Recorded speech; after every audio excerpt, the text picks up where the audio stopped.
তো এবার আধার কার্ডের মতো রাজ্যে তৈরি হবে ইউনিক আইডি কার্ড, অর্থাৎ এক পরিবার এক পরিচিতি কার্ড। তো এখানে আপনারা দেখতে পাচ্ছেন ইউনিক আইডি ভাবনা রাজ্যের, এক পরিবার এক পরিচিতি তৈরি হবে রাজ্যে। এবার দেখুন এখানে কথায় কথায় আধার সংযোগ চাওয়া নিয়ে বারবার কেন্দ্রের বিরোধিতায় সরব হয়েছে রাজ্য, কিন্তু এবার রাজ্যের প্রত্যেক পরিবারের জন্য একটি করে নির্দিষ্ট পরিচিতি ইউনিক আইডেন্টিটি তৈরির পথে পা বাড়াতে চলেছে তারা।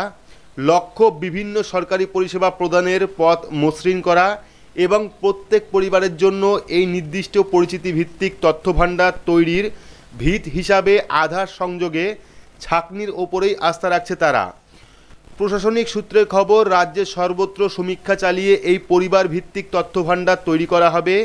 অভিজ্ঞ আধিকারিকদের একাংশের বক্তব্য, এখন আধার নম্বর থেকে যেমন এক ব্যক্তির সম্পর্কে বায়োমেট্রিক সহ বিভিন্ন তথ্য পাওয়া যায়, তেমনি একটি পরিবার সম্পর্কে জরুরি তথ্য এক লপ্তে হাতে আসবে রাজ্যের এই নতুন ইউনিক আইডেন্টিটি কার্ড থেকে।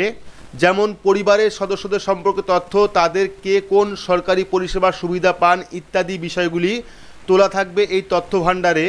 যে সমস্ত পরিবার কোনো না কোনো সরকারি প্রকল্পের সুবিধা নেয়, প্রাথমিকভাবে তাদেরই এই পরিচিতি দেওয়া হবে। তবে তার বাইরেও কোনো পরিবার চাইলে বিমুখ করবে না রাজ্য সরকার। সরকারি পরিষেবা পেতে এখন অনেক কাগজপত্রই পরিবারের প্রত্যেক সদস্যদের জন্য আলাদাভাবে জমা দিতে হয়, যা সময় সাপেক্ষ। প্রশাসনিক সূত্রের দাবি, নতুন ব্যবস্থা চালু হলে বারবার কাগজ জমা দেওয়ার ঝুঁকি অনেকটাই কমবে। বলা চলে ব্যাংকে কেওয়াইসি চালু হওয়ার পর অনেকটা যে ধরনের সুবিধা পান গ্রাহকরা। কর্ণাটকে কুটুম নামে একটি পদ্ধতি চালু আছে, তাতে একটি পরিবারকে একটি নির্দিষ্ট পরিচিতি নাম্বার অর্থাৎ ইউনিক আইডি নাম্বার দেওয়া হয়। সেই নাম্বারের আওতায় সংশ্লিষ্ট পরিবারের প্রত্যেক সদস্যদের তথ্য ধরা থাকে। এই পদ্ধতি চালুর আগে একটি পরিবারে কোনো পরিষেবা পেতে চাইলে সরকারের কাছে আবেদন করতে হতো, প্রয়োজনীয় নথি জমা দিতে হতো অনলাইন বা সরাসরি গিয়ে, সেই নথি যাচাইয়ের পরে পরিষেবা চালু হতো। নতুন পদ্ধতিতে প্রত্যেক পরিবার প্রায় সব প্রয়োজনীয় তথ্য যাচাই হয়ে জমা থাকে সরকারের ঘরে। ফলে কোনো রকম পরিষেবার ক্ষেত্রে নতুন করে নথি জমা বা যাচাইয়ের প্রয়োজন চট করে পড়ে না। এতে সরকার ও উপভোক্তার সময় বাঁচে, মসৃণ হয় পরিষেবা প্রদানের প্রক্রিয়া। এ রাজ্যের প্রশাসনিক সূত্রের খবর, কর্ণাটক সরকার এই পদ্ধতির আদলেই নিজেদের তথ্যভাণ্ডার তৈরি করতে চাইছে নবান্ন। এ নিয়ে সরকারি স্তরে বেশ কয়েকটি বৈঠকও সেরে ফেলেছেন প্রশাসনের শীর্ষ কর্তারা। প্রাথমিকভাবে স্থির করা হয়েছে খাদ্য সাথীর তথ্যকেই মানদণ্ড হিসেবে ধরা হবে, কারণ রাজ্যের প্রায় 8.83 কোটি ডিজিটাল রেশন কার্ড রয়েছে, তার মধ্যে 8.58 কোটি কার্ডের সঙ্গে আধার যুক্ত রয়েছে। পাশাপাশি চলছে প্রত্যেক রেশন কার্ডের সাথে উপভোক্তার মোবাইল নাম্বার যুক্ত করার কাজ। প্রশাসনিক পর্যবেক্ষকদের মতে বায়োমেট্রিক এবং আধারের মাধ্যমে যাচাই হওয়া এই কার্ডগুলি নকল করা শক্ত। সুতরাং এই কার্ডধারীদের দাখিল করা নথি প্রাথমিকভাবে যাচাই হয়েই রয়েছে। এক কর্তার কথায়, ডিজিটাল রেশন কার্ডে প্রায় 97% আধার যোগ তো রয়েছেই, তার সঙ্গে এখনও পর্যন্ত 72% কার্ডে আঙুলের ছাপ দিয়ে যাচাই প্রক্রিয়াও শেষ করা হয়েছে। বাকিটা দ্রুত কাজ করা হচ্ছে।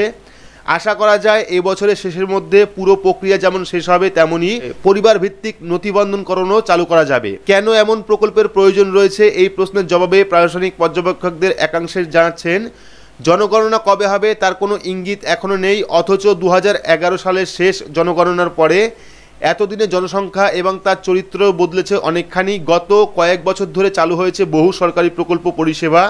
তাদের কথায় বিভিন্ন অনুদান প্রকল্পে রাজ্যের মোট খরচ এখন প্রায় বছরে 40,000 কোটি টাকার মতো। এখনও পর্যন্ত যতগুলি এমন প্রকল্প রয়েছে তাতে প্রতি বছর নতুন উপভোক্তারা অন্তর্ভুক্তি হচ্ছেন। তা করাতে বছরে অন্তত দুবার করে দুয়ারে সরকার শিবির আয়োজন করতে হচ্ছে, তাতে খরচ হয় বেশ কয়েক কোটি টাকা। পাশাপাশি একই পরিবারে নতুন কোনো সদস্য নির্দিষ্ট কোনো পরিষেবা আবেদন করতে চাইলে তাকে এমন অনেক ফের নথি জমা করতে হয়, যা আগেই জমা করেছে পরিবারের অন্য কোনো সদস্য। তা যাচাইয়ের পরে তবে পরিষেবা মেলে। পারিবারিক তথ্যভাণ্ডার নতুন ব্যবস্থা কার্যকর হলে এই প্রক্রিয়া অনেক সরল ও সময় বাঁচানোর মতো হবে বলে তাদের দাবি। তো এক কর্তার কথায়, কোনো পরিবারে কে কী পরিষেবা পাচ্ছেন সেই তথ্য ধরাই থাকবে। সংযোজন বা বিয়োজন প্রয়োজন থাকলে পরিষেবা সেভাবেই পরিমার্জিত হবে। পরিবারের সদস্যদের কে কবে কোন পরিষেবায় উপযুক্ত আছেন তা আগে থেকে বোঝা সম্ভব। ফলে কোনো সুবিধা নতুন কাউকে দিতে সমস্যা হবে না, কারণ যোগ্য উপভোক্তা হিসাবে সংশ্লিষ্ট তথ্য আগে থেকেই ধরা থাকবে। অভিজ্ঞ আমলাদের একাংশের মতে রাজ্য সরকারের টানাটানির সংসারে এই নতুন ব্যবস্থা খানিকটা স্বস্তির কারণ হতে পারে। সরকারের বাজেট তথ্য অনুযায়ী চলতি আর্থিক বছরে 2023-24-এ সম্ভাব্য রাজস্ব ঘাটতির অঙ্ক প্রায় 31,000 কোটি টাকা, রাজকোষ ঘাটতি পৌঁছতে প্রায় 66,000 কোটি টাকায়। এতে দৈনন্দিন খরচ, বেতন, পেনশন, ভাতা, ঋণ শোধে প্রায় 73,000 কোটি টাকা তুলে রেখে অনুদান প্রকল্প চালিয়ে যাওয়া সম্ভব নয়।